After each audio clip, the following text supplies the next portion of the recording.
السلام علیکم ملګري چې ټول به ښه وو. نننۍ ویډیو کې موږ ته دغه طریقه درښایو چې موږ څنګه د فیسبوک کوم پروفایل ټایپ پیج دی په هغه کې موږ څنګه بل اکاونټ بل کس پکې څنګه ایډمین کړو هغه نه څنګه ریموو کړو.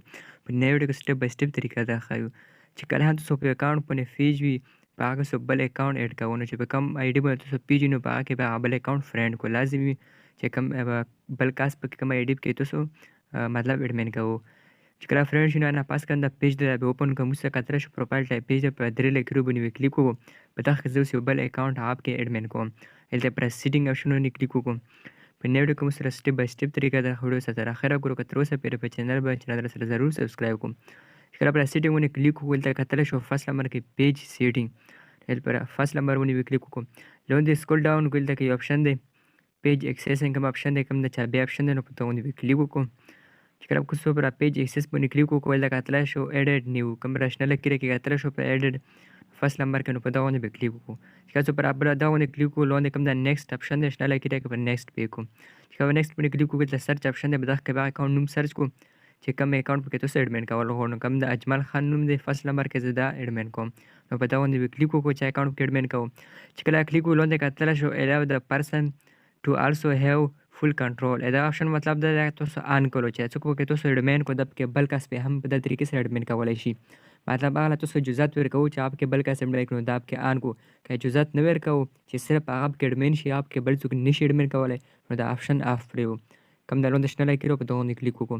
چې اوس په دغه باندې کلیک وکړو دلته بس نه آی ډي پاسورډ وغواړي کنفرم باندې کلیک وکړو آی ډي پاسورډ به ورکړو. چې نه آی ډي پاسورډ په ویري په هغه باندې الریډي ویډیوګانې اپلوډ دي چې دا موږ صاحب کې ایډمین کوم د نوټیفیکیشن لوړ دغه اکاونټ له زه دغه له څم کله ریفریش کړو د نوټیفیکیشن څوک پکې هم ایډمین کوو دغه به نوټیفیکیشن سیټ شي ها پر دا کس پکې نه ایډمین کړي چې کله تر څو پورې دا ایکسپټ کړی نه وي کوم د نوټیفیکیشن دله سینډ شولو د چې ایکسپټ کړی نه وي د نوټیفیکیشن باندې چې کله هم کلیک وکړل دا کتلی شو ریویو انویټ آپشن دی نو په دغه باندې کلیک وکړم د شنه لایکې راو چې کله په دغه باندې کلیک وکړو مخکې طریقه درښایو نو دا طریقې سره پکې بل کس ایډمین کولی شو. لاندې پر نیکسټ باندې کلیک وکړو پر نیکسټ باندې کلیک وکړو دلته پر شنه لایکې راکې ایکسپټ آپشن دی نو په دغه باندې کلیک وکړو. مطلب ایکسپټ مطلب د کوم پیج دی دا موږ اوس پې موږ شو شي څو کتلی شو سویچ کوم نو آپشن دی نو په دغه باندې چې کلیک کړو دا پیج به تاسو اوپن شي.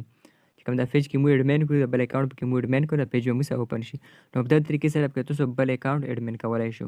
که ویډیو خوښ شي ضرور در سره لایک کړو مخکې ملګرو سره لازمي شیر کړو. اوس چې دا کوم پیج د بل په اجمل خان پکې مو ایډمین کړو چې کوم د ماهر اې کې دی د ایډي ته زه ریموو کوم پر درې ټکي باندې کلیک وکړو لاندې کتلی شو ریموو فرام پیج کوم د کراس آپشن دی نو په دغه باندې کلیک وکړو.